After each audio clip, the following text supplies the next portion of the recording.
Welcome, guys, girls, children, everyone, animals, whoever happens to be watching at this time. Oh, you are looking at something. I thought this was a genius, brilliant idea when I first did it. This was about 7-8 months ago. So what I started out with here is I purchased through Rui Dang. It's the get you the paperwork here.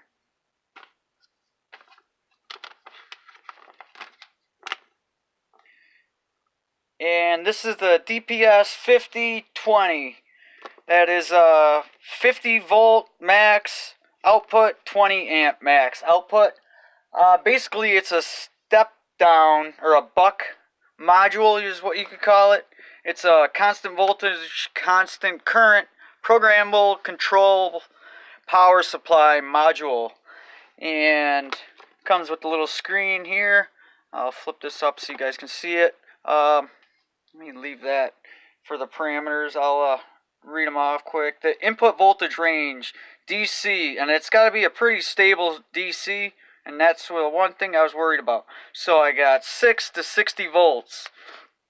Max out at 60 volts, which gives you in turn the output voltage is 0 to 50 volts. Output current is 0 to 20 amps.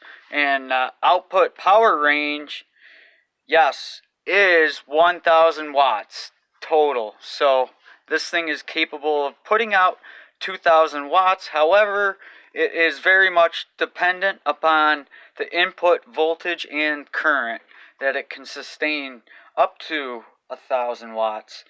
Length, you don't care about that. Output voltage resolution is 0.01 volts. Output current resolution 0.01 amps.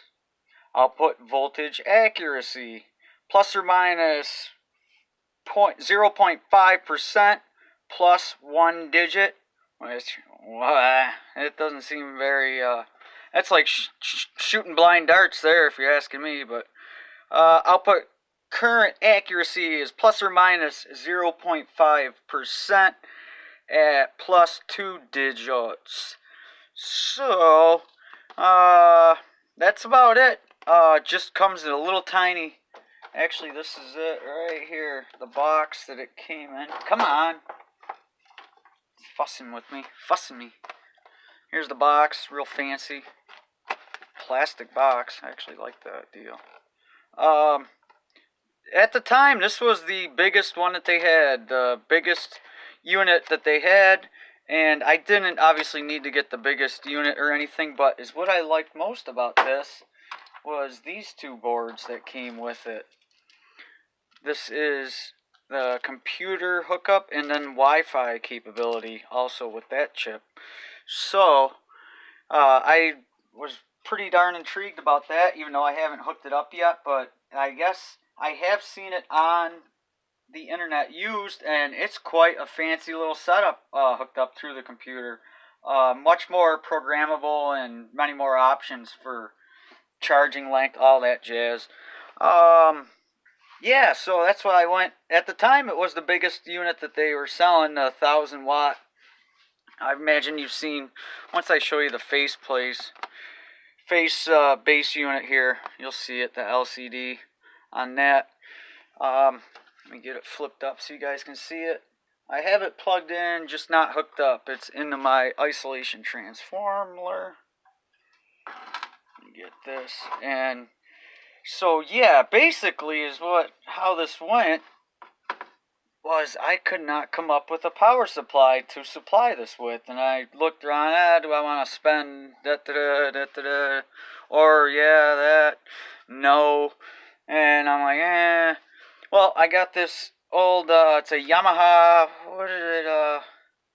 Yamaha model RX-V390 at the time is what it was. Output 180 watts. It had, a blown channel, and it had the vacuum display on it. You couldn't even see it at all. It was it was so dim, you could not see anything out of that. So it's pretty much toasted vacuum supply, vacuum display supply. Yeah, how about vacuum display?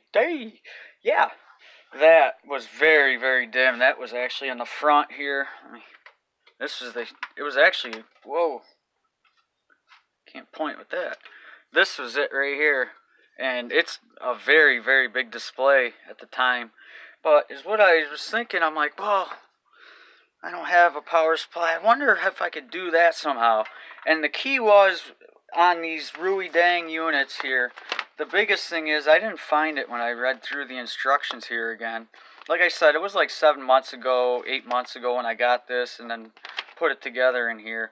They want to really, the cleanest, the better the supply voltage coming into it, the cleaner, the better off you are. They're actually really picky about that.